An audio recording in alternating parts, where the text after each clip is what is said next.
कि ना खर्चा लगेगा ना पैसा लगेगा, ना खर्चा लगेगा ना पैसा लगेगा, एक बार जय श्री राम बोल को देखो, अच्छा लगेगा। शबनम शेख जो कि यात्रा पैदल यात्रा कर रही है राम मंदिर के लिए, और ये एक वाहिद मेरे ख्याल से भारत की पहली मुस्लिम महिला है, पहली मुस्लिम वो कम उम्र लड़की है जिन्होंने इतनी बड़ी जर्नी का आगाज किया महाराष्ट्र से जी अयोध्या तक पैदल यात्रा राम मंदिर के लिए। वाह भाई वाह। सबसे पहले आप अपनी यात्रा के बारे में बताएं कि आपके मन में ये ख्याल कैसे आया कि एक मुस्लिम लड़की होने के नाते आपने राम मंदिर पैदल यात्रा का सोचा। आज 22 जनवरी है, बहुत बड़ा दिन है, वो दिन आ गया है जिसमें तमाम सनातनी तमाम मुसलमान राम मंदिर की जो सेरेमनी में इकट्ठे हो रहे हैं, और आप नहीं पहुंच पाए तो क्या भावनाएं हैं इस वक्त, कैसा महसूस कर रही हैं आप?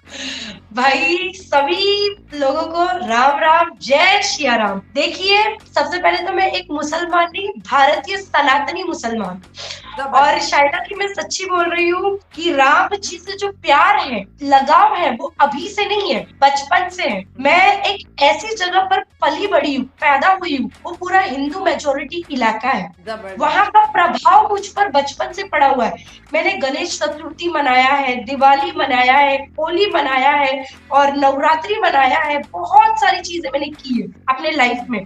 तो कहीं ना कहीं वो प्रभाव पड़ा है मुझ पे सनातनी एरिया में रहने का। और दूसरी सबसे बड़ी बात कि भाई प्रेरणा कहाँ से मिली, तो मुझे ये प्रेरणा मिली है यात्रा करने की राम जी से। उनसे बड़ा उदाहरण क्या हो सकता है भाई।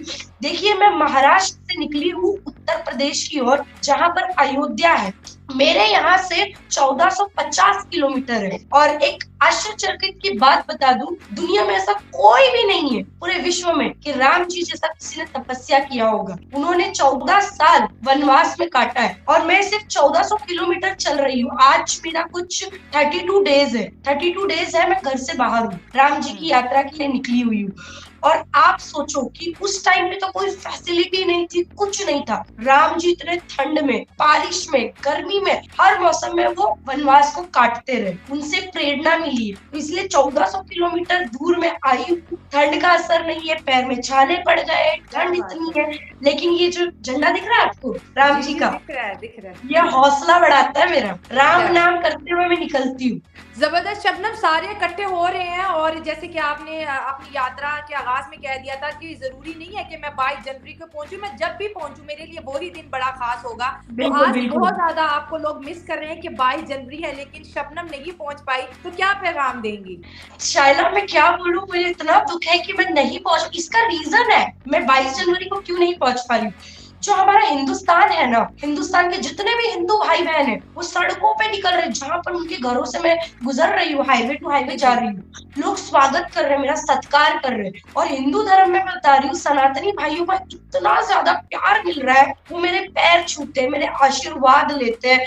मतलब ये जो दिख रहा है आपको, ये मैंने पहना है भगवा चोला, वो मुझे भगवा चोला डालते हैं, बहुत पूजा करते हैं मेरी, मतलब मेरे आरती उतारते हैं, क्या मुझे इतना प्यार देते हैं। वो कहते हैं मुझे कि भाई मेरा जो राम राम दुआ सलाम है भाई तुम श्री राम जी के चरणों में लेकर जाओ, हमारा भी जो एक पैगाम है वो राम जी तक पहुंचाओ। तो सबसे मिलते हुए जा रही हूँ मैं। तो 22 जनवरी को इसलिए मैं नहीं पहुंच रही हूँ, बहुत पहुंच नहीं पाई हूँ आज में, लेकिन कहीं ना कहीं दुख है कि मैं नहीं पहुंच पाई। पर ये भी खुशी है कि भाई राम जी तो आ गए, है ना, उनका अंगना सज गया, दिवाली मना रहा है भारत, दोबारा दिवाली मना रहा है। नया साल का कोई हमें खुशी नहीं है, बस राम जी आ गए उसकी खुशी है हमें। तो इस बात की खुशी है कि राम जी आ गए। कभी भी पहुंचूंगी, और 10 दिन लगेंगे शायद ना मुझे, आज 32 डेज हो गए हैं, 10 दिन और ट्रैवल करना है, मुझे चलना है, उसके बाद मैं राम जी के चरणों में पहुंच जाऊं। अच्छा शबनम, क्या क्योंकि हमारे लिए, क्योंकि जैसे कि हम एक मजहबी पॉइंट ऑफ से भी बात करेंगे कि जैसे आपने कहा कि मैं मुसलमान तो हूँ लेकिन मैं सनातनी भी हूँ, ये बात आपने बड़ा खूबसूरत मैसेज आपने दिया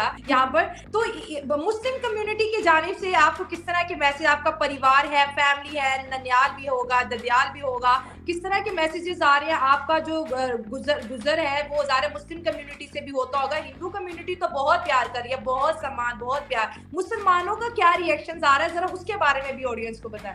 देखिए एज इट इज मुस्लिम विरोध करते हैं, आपको भी मालूम है, कि कहीं ना कहीं उनको ये चीज गलत लग रही है, लेकिन सारे मुस्लिम्स की मैं बात नहीं कर रही हूँ। कुछ कट्टरपंथी मौलाना होते हैं, कहीं ना कहीं वो नेगेटिविटी फैलाने की कोशिश करते हैं। और देखिए, राम जी की कृपा है मुझ पे, महाराष्ट्र से एमपी, एमपी से उत्तर प्रदेश, 3 स्टेट को क्रॉस करके मैं पहुंचूंगी अयोध्या।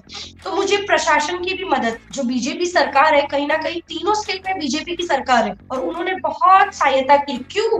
मुझे सिक्योरिटी दी जा रही है पुलिस की, पता है, यही कट्टरपंथी लोगों की वजह से। कुछ ऐसे कट्टरपंथी मौलाना है जो गलत बयानबाजी करते हैं, ये गलत कर रही है, ये ऐसा कर रही है, ये फलाना है, ये गुनाह है, ये हराम है, ऐसे से बोलते हैं। भाई मैं बोलना चाहती हूँ कि किस हिसाब से ये हराम है? राम जी की धरती है, हम राम जी को भारत में नहीं पूजेंगे तो भाई इस्लामिक कंट्री में थोड़ी जाके पूछेंगे। उनकी पूज आदरणीय, हमारे जो है पूजनीय आदरणीय राम जी है, उनको इस्लामिक कंट्री में तो हम नहीं पूछ सकते भाई, वहां पर तो उनके हिसाब से चलता है इस्लामिक लॉ।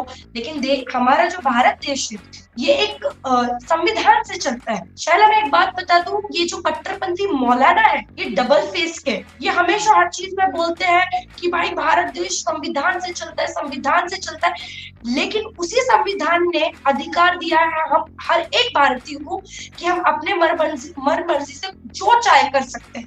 हमें हिंदू धर्म पसंद है, हम हिंदू धर्म को प्रेस कर सकते हैं या घर वापसी कर सकते हैं, कुछ भी कर सकते हैं भाई, किसी भी रिलीजन में जा सकते हैं, मंदिर हो, कहीं भी हो, दरगाह हो, मस्जिद, हम जा सकते हैं। लेकिन जब हम जाते हैं उस जगह पर बिना मुस्लिम, सनातनी मुस्लिमगण, तो यही मौलाना विरोध करने आ जाते हैं। बाकी सड़कों पर विरोध प्रदर्शन नहीं दिखा, लेकिन ये है सोशल मीडिया पे हेट मिल रहा है, मुझे रेप थ्रेट दी जा रही है, धमकी दी जा रही है, कहीं ना कहीं देखो, मैं तो एक ही बात बोलूंगी, जो भी भारत देश में रामलला के करीब आया है, कहीं ना कहीं उनको विरोध का सामना करना पड़ा। तो कोई बड़ी बात नहीं है, राम जी की शरण में जा रहा है, हनुमान जी हमें ताकत देते हैं, हम सबका सामना कर लेंगे। जबरदस्त। शबनम, मेरा सवाल आपसे ये है कि वो शबनम जो कि घर से निकली और आज जो शबनम जो कि 32 दिन पैदल यात्रा कर चुकी है राम जी के दर्शन के लिए, उसमें कितना फर्क आपको दिख रहा है? आज हम किस टाइप की शबनम से बात कर रहे हैं? आज की शबनम में क्या चेंज आया है सनातन धर्म को फॉलो करते हुए? भाई मैं सच्ची बोल रही हूँ, 32 डेज हो गए मैं घर से बाहर हूँ। कहीं ना कहीं मेरी फैमिली मुझे बहुत सपोर्ट करती है, बहुत याद आती है उनकी, मतलब। तो फिर एक बोलते हैं ना, हमारे भारतीय सेना से, दुनिया की कोई भी सेना हो, उनसे, भारतीय सेना से कहीं ना कहीं प्रेरणा लेते हैं भाई, कि वो भी अपने देश के लिए अपने घर से बाहर रहते हैं कहीं ना कहीं। तो उनको सोच के मुझे बड़ा अच्छा लगता है कि भाई वो दूर हो सकते हैं, मैं तो 32 दिन के बाद या 40 दिन या 50 दिन के बाद घर पहुंचूंगी, लेकिन वो सालों साल बॉर्डर पे खड़े रहते हैं, तो कहीं ना कहीं वहां से हिम्मत मिलती है। तो उस जो मैं पहले मुंबई की शबनम थी, मुंबई से जब, उससे पहले मैं जब रहती थी, जब निकली नहीं थी भाई, पैदल चलने का नामो निशान नहीं था, गाड़ी से आती जाती, कभी मैंने टेंट में नहीं सोया है, कभी बाहर नहीं सोई है, सर्दी का सामना नहीं किया है। ऑनेस्टली महाराष्ट्र का, मुंबई का वेदर ऐसा है कि वहां पर हमेशा धूप निकलती है, मतलब गर्म गर्म मौसम है, एक जैसा मौसम है। लेकिन मध्य प्रदेश में, उत्तर प्रदेश में बड़ा ठंडी है, तो कभी उस चीज का सामना नहीं किया है। लेकिन राम जी से इतना अटैचमेंट है भाई, राम 500 साल बाद राम जी आ रहे हैं, तो उनके लिए भाई हर चीज कुर्बान है। और आज आप ये फर्क देखिए कि राम जी हमें मर्यादा सिखाते हैं। मैं इतनी सक्षम हो चुकी हूँ कि मैं दूर से दूर पैदल चल सकती हूँ, 35 से 30 किलोमीटर। अभी तो हमें गाड़ी क्या होती है वो समझ ही नहीं आता, वाहन का इस्तेमाल नहीं करते, मैं पैदल ही चलते हैं। राम जी से हमें सीखने मिलती है, सीखने ये मिलता है मर्यादा में रहना, जितना तुम कम बोलोगे उतना सही रहेगा। खान पान में जितना तुम ज्यादा खाओगे, एक लिमिट में खाया जाता है, जिससे क्या है, तुम्हारा शरीर खराब ना हो। कम बोलना चाहिए, ताकि कहीं गलत चीज ना बोल दो जिससे आपको ही पलटवार सहना पड़े। तो राम जी से बहुत सारी चीजें सीखने मिलती है, और मैं बहुत पोलाइट हो चुकी हूँ। कहीं ना कहीं नए नए लोग मिल रहे, नई नई भाषाएं मिल रही, और हमारा भारत देश ऐसा है शायला कि आप जितना अंदर घुसोगी उतना नया कल्चर मिलेगा। इस देश में बहुत